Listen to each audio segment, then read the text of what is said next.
Binge or Purge?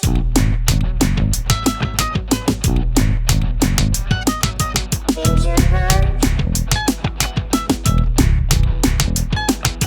Binge or Purge?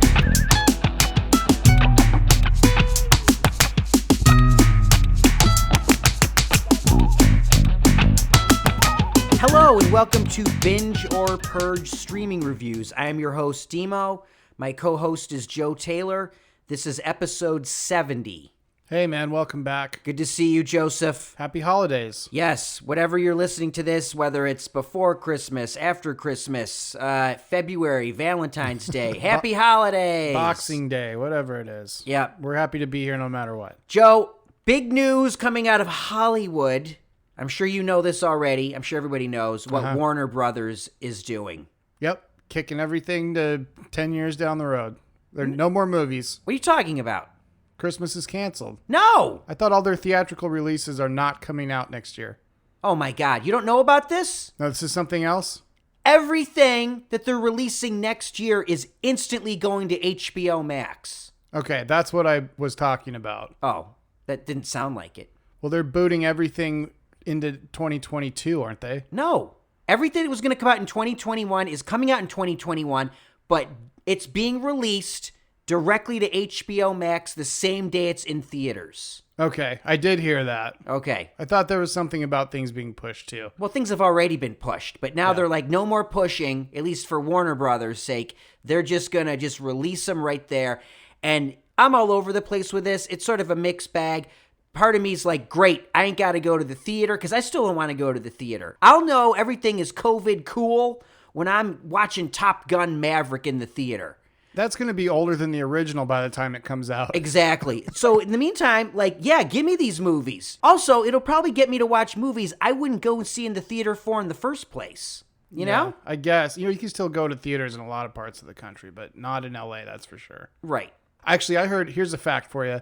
Highest grossing movie last weekend, The Croods at $14 million. That's an animated film. Yeah. $14 million, Demo, is the top box office spot domestically. Yeah, this, no one's this going. weekend usually is a couple $100 million. There's usually an Avengers or something.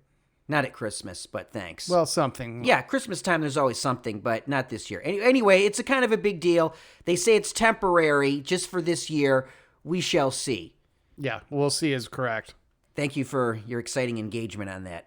Yeah, well, I'm here for you, man. Yeah, thanks. All right, then let's do a review then. Okay, what do you got? All right, I got Netflix's Oscar darling hopeful, Mank, directed by David Fincher. It's his passion project about Herman Mankiewicz, the man who wrote Citizen Kane. Yeah, and it's his passion project because his father wrote the screenplay several years father. ago. His late father wrote the screenplay several years ago. He's always wanted to make it. Now he has the clout to make it. It's a movie no one would want to see. Who's asking for this? I don't know. I don't know. I wasn't asking for it, even though I was like, okay, David Fincher, it should be cool. I am a big fan of Citizen Kane, even the fact that I think the middle is, slow or whatever. It's still, I've seen Citizen Kane several times. I know a lot about it.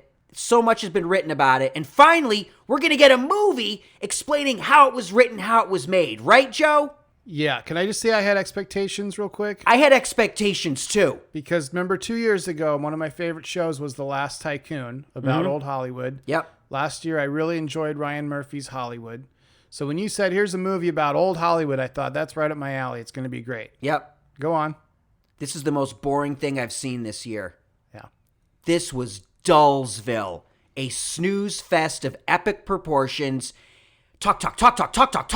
Okay, in this scene, you're going to talk, and she's going to listen, and then you're going to listen to her talking back to you, and then you're going to go in this scene here, and then you're going to talk, and it's going to be talking, and I don't care.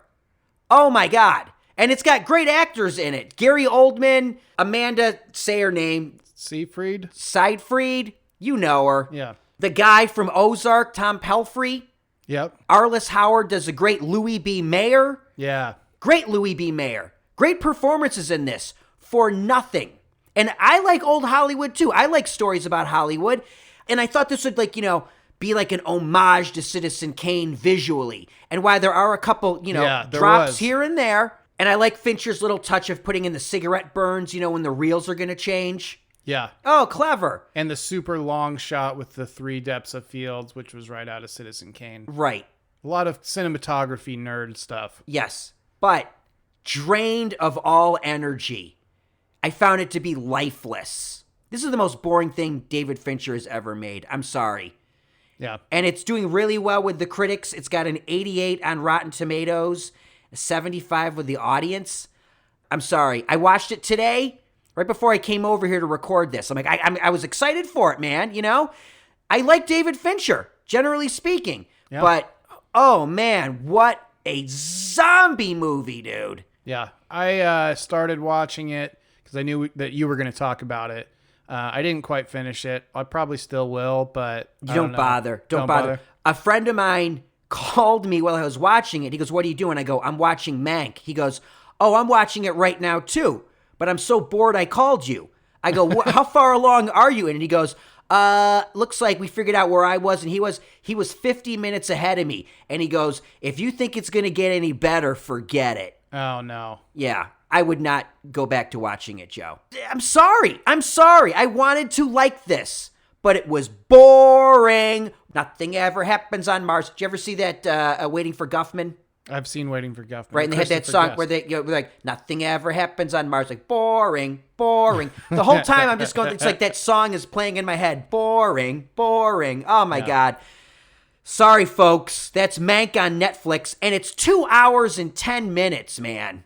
Yeah, that's a bad sign. 2 hours, 10 minutes. If it's a good movie, okay, it's good. I'm on board. But man, it felt like 3 hours. And I started it, and I stopped it. And I started it last night, and I was like, okay, yeah, I'm excited. I fell asleep. I'm like, well, it was just, I started at midnight. What was I thinking? I'll start it again in the afternoon tomorrow. Couldn't save it. Nothing could save this. Now, I'm not a huge Gary Oldman fan, but this wasn't his best work, or maybe he just didn't have enough to work with. But about 5 minutes of him was plenty for me in that character. There was a really funny line, though, because there's actually a lot of really good quips, because he plays, obviously, a very talented writer. Mm-hmm. There's some good quips. That was the one redeeming thing. In fact, there was one that stuck out to me. They were talking about how we're going to get people in movie theaters. And one of them said, well, we could play these movies outside, which I thought was funny, chasing people in. Right. Anyway, go ahead. Mank. Purge. Sorry, folks. This next one I've got, this was pretty heavily promoted on Netflix. You've probably seen little panels for it, even if you haven't watched it. This is called Hillbilly Elegy. Mm-hmm. Now, this stars Glenn Close and Amy Adams. A couple other people you may recognize, but those are the big stars. Directed by none other than Ron Howard. Yeah. What better director could you want for something like this? Now, this is the story of a young man who grew up in Kentucky in a very, hillbilly neighborhood lifestyle.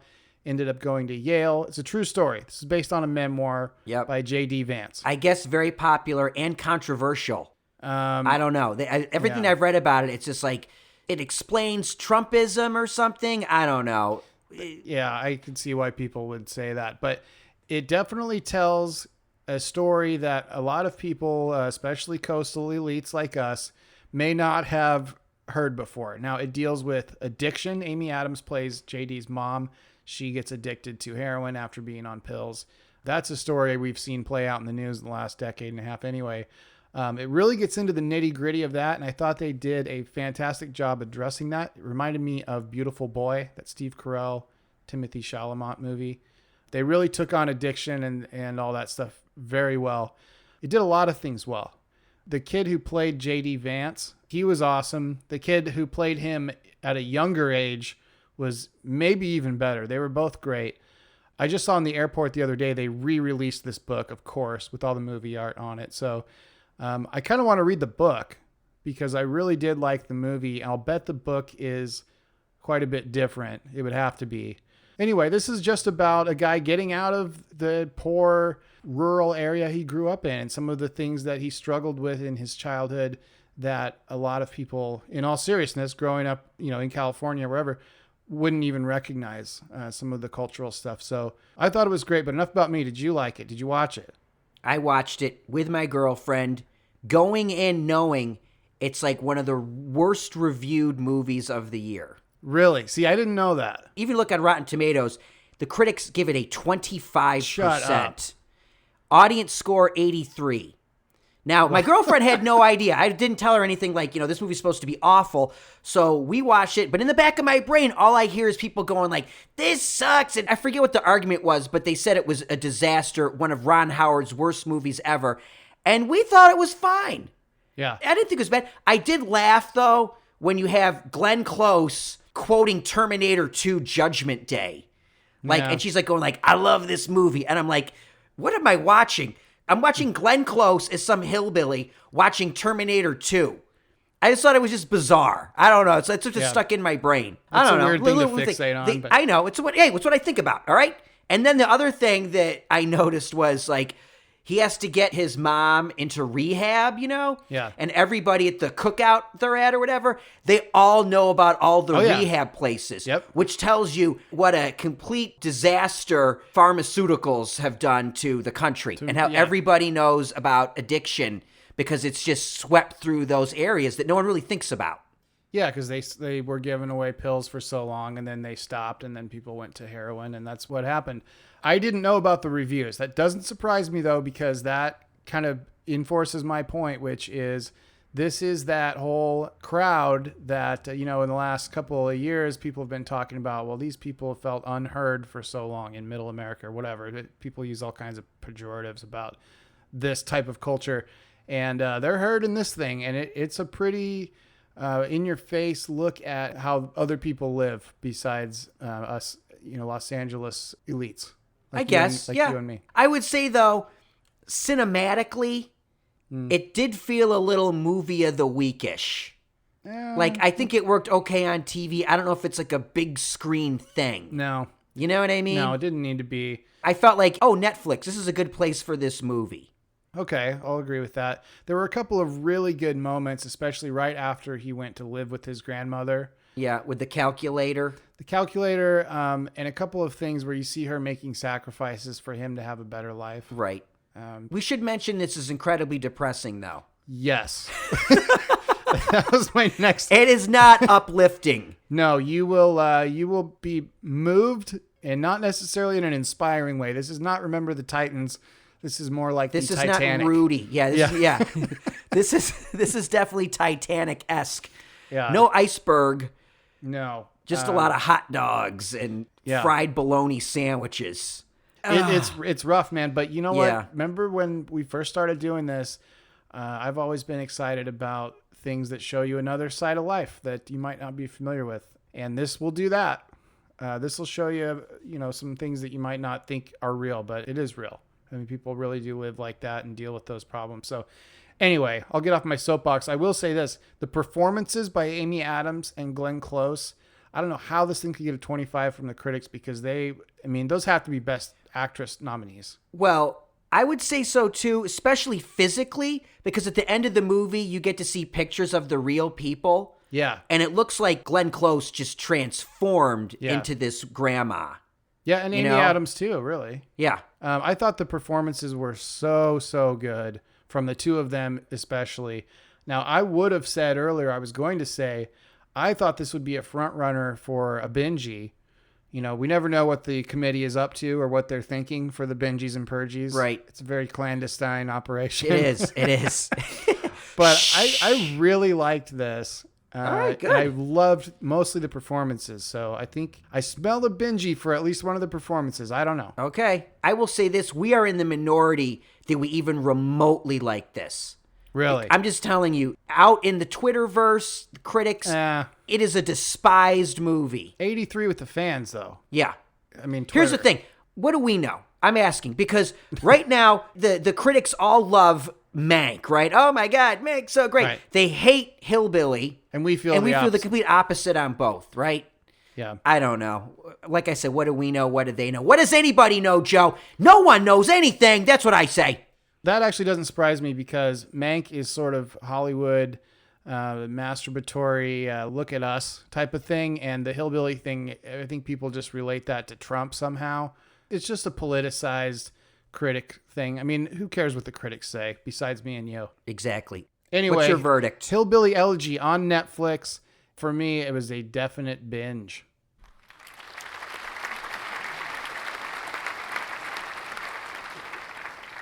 And you thought it was a binge for the record too, right? Or Yeah. light binge. Yeah, I didn't love it, but I did not think it was as bad as people said it was going to be. It was completely watchable and interesting. I was not bored, okay? I'll bet you if you said something has a 25 from the critics on Rotten Tomatoes, I would think that it has some sort of either Midwestern or religious theme to it. That's a pretty low score. But I think the criticism was that it was playing down to these characters. I don't know, man. I read so many reviews of it. I was just like, I can't stop. I can't. What's going on here? What did Peter Travers say? I did not look up Peter Travers. Oh, okay. Anyway, all right. Enough about that. What else? What else do I have? Yeah, you again, man. Keep going. Well, speaking of maybe a little bit lowbrow comedy in this case, I watched a movie that went straight to HBO Max, which probably would have been a theatrical release otherwise. This is a movie called Superintelligence.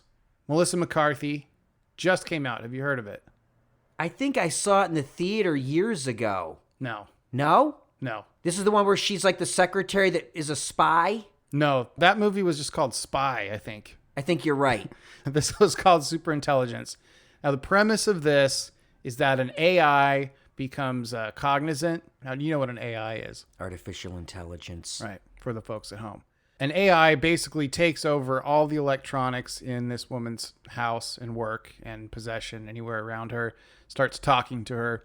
It's kind of a creepy voice at the beginning. So to put her at ease, it changes its voice to James Corden. That's going to put me at ease? Really? James Corden is my electronic speaking thingy? Yeah, remember like on Waze where you can change the voices? Yeah. That's basically what I'd it rather is. have Darth Vader than James Corden, honestly. I think most people would. However, I got to tell you, I'm not a big James Corden fan at all. At all. One more time. This was the least annoying he's been in anything I've ever seen, including his show.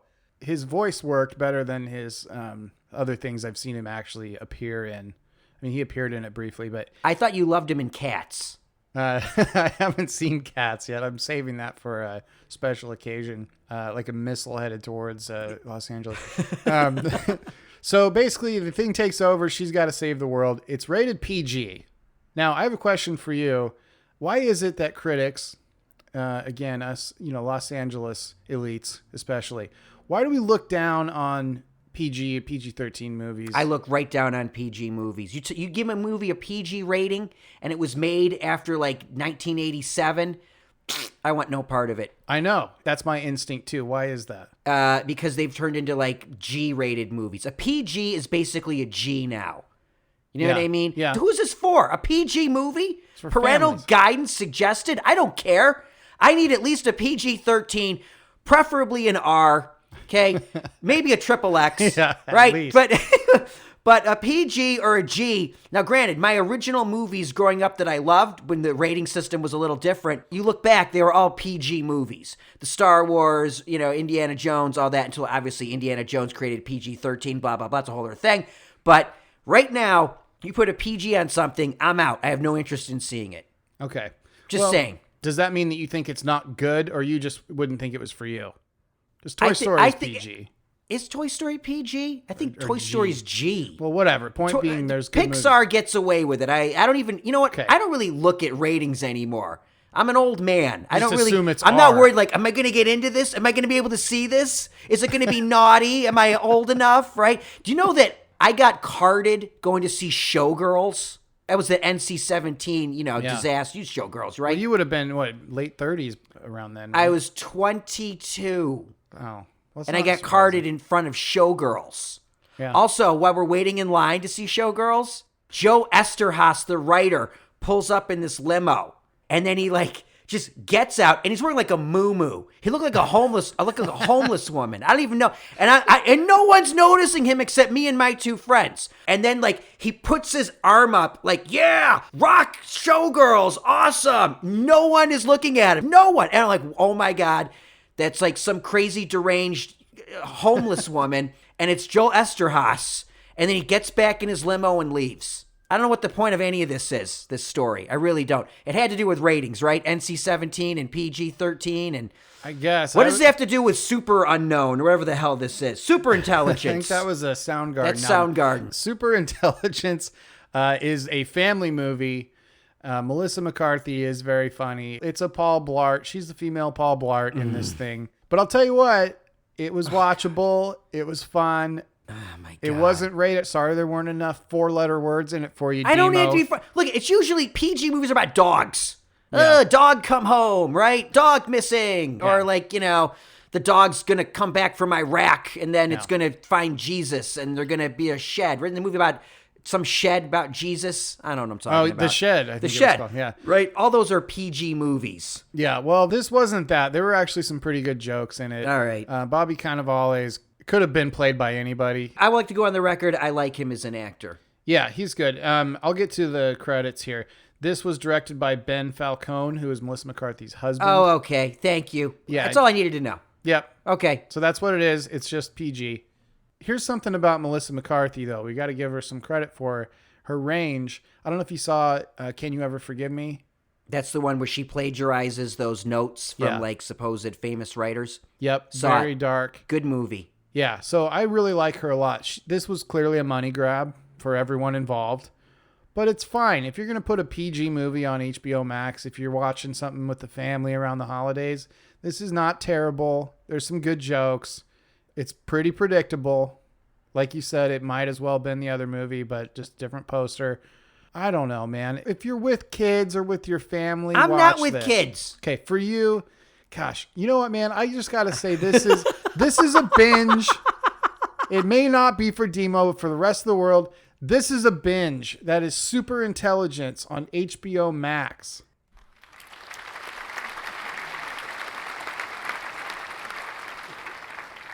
Well, congratulations, Joe. 2 for 2 Are you today. happy with yourself? I don't know. I'm going to be 0 for 2. Are you ready for my next one? Yeah. Yeah. I chose some winners this week. Here's another thing that I was excited for. Fargo Season 4, because I thoroughly enjoyed Seasons 1 and 2. Not so great on Season 3. This is diminishing returns, Fargo. I think it's time to take it out back and throw it in the wood chipper. I think this is a done series. This is the Chris Rock season. This is the Chris Rock season. This is the most overwritten and underwritten show I've ever seen. At the same time. Yes, if that makes any sense to you. I mean, it has these grandiose ideas, way too many characters, and then it doesn't focus in depth on any of them. It's all over the place. And I was like, this show's got to be almost over. I was like at episode 8, and it's like, no, there's 11 episodes. I'm like, 11 episodes? Are you kidding me? Now, what the show likes to do, they always leave a little ding, a little, this is how it connects to another season. So here's the thing. 2 episodes in, I already know how it's connecting to season 2. Easter egg. Yeah, but then, of course, the very last scene of the last episode is like, oh, this person was this person. And I'm like, who are you kidding? I saw this coming a million years ago. There's no surprise in it. Chris Rock is fine, but his character is underwritten. I never really got an idea of who he was. And there's only 2 interesting characters in this show, really. And that's Jesse Buckley and Timothy Olyphant. And they are both underused as always. Now, Jessie Buckley was in, I'm Thinking of Ending Things. Yes, she was also, apparently I forgot, but she had been in Chernobyl as well. Okay. She's a good actress. Yeah, we she like is good. Oliphant a lot. She's really good in this. She plays a ridiculously over-the-top character, this nurse. She's a homicidal nurse. She kills her patients. Yeah. Her name is Orietta Mayflower, if that's not ridiculous enough for you. Is she Scottish, like over-the-top Scottish? Or No, something? no, she's like Midwestern American. Oh. The other good performance, obviously, Timothy Olyphant plays, guess what? A cop, Yeah. right? And he's like a Mormon from Utah, and he's out of his element. He's got a lot of great lines. He's good. Jason Schwartzman, underdeveloped character. Could have been better. There is so much in this that had potential, but didn't, because it just follows too many characters. And as a result, like I said, you don't really get in depth with key characters. Jack Houston plays this OCD cop who's also like, helping out the mob and everything. And it's like, oh, he's got OCD and he's got these quirks and everything, but he's underdeveloped too, and he's kind of boring. And you don't really know where the story is going. You're like, okay, is this going to go this way? I see where it's headed. And then it doesn't. It goes some other direction that isn't even interesting. I'm so disappointed because, like I said, Fargo, I was like, all right, I'm going to watch every season. I think enough is enough with Fargo. It's done. My recommendation is watch seasons 1 and 2. If you want to dabble with season 3, maybe, but I wouldn't even bother with 4. Yeah. Now, we should say this is based on a Coen Brothers movie called Fargo. Now, Coen Brothers, I file under the category of whatever you were doing at the time you watched that. If you were having a great time or playing a drinking game on spring break in college when you watched The Big Lebowski, it's one of your favorite movies. Outside of positive association, most of these movies are not great, I don't think. Wow, that's a very interesting take. I don't necessarily agree with it, but I see your point. Yeah. It took me a while to get into The Big Lebowski, I'll tell you that. My neighbors were obsessed with it, and I would go over there and hang out with them, and it was like, I watched the first 40 minutes of The Big Lebowski 8 times before I ended up watching the whole movie. I like The Big Lebowski, but it's a weird movie, and I can still not tell you what the exact plot is. Right. To this day, I don't really, even when it ends, I'm like, am I missing something here? If anybody wants to come up to me at some point and explain to me the plot of The Big Lebowski, I'm all ears. He's trying to get his rug back. I know he's trying to get his rug back because it held the room together. Don't overthink But I'm talking it. about all the kidnapping and the ransom and I don't know what's going on. Yeah. And I think maybe that's the point of it.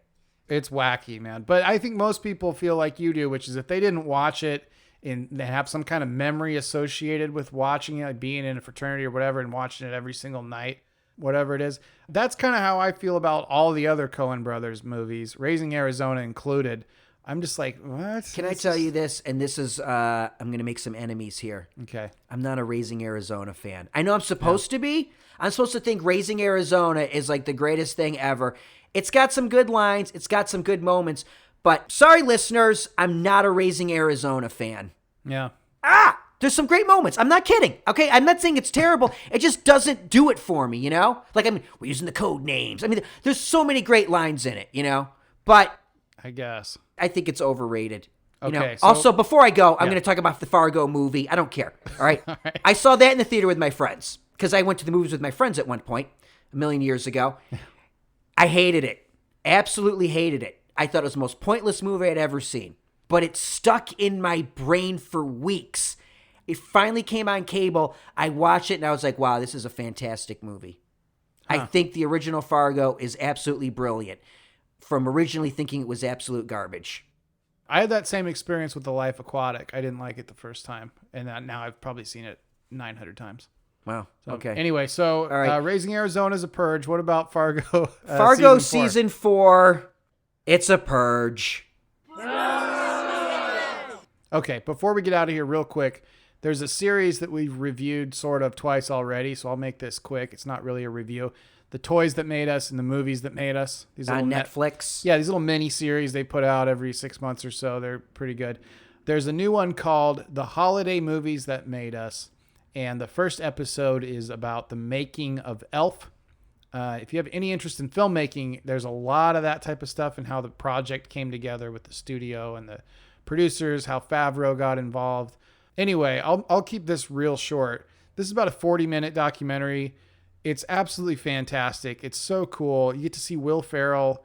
Basically, the studios didn't believe in Will Ferrell at that time because he was some kook from SNL. That's all they knew. It's a great behind-the-scenes thing if you like that, and it's also very uplifting because the guy who wrote the script talks about his story, how it connects with his dad, and how the movie had so much heart, and they were able to preserve that while fighting against the studio the entire time, of course.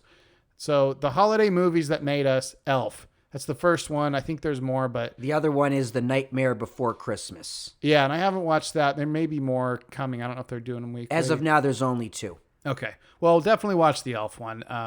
That's a binge, but we've said binge about the show before, but can I still hit the button? You love hitting those buttons. Yeah, man. The holiday movies that made us, Elf.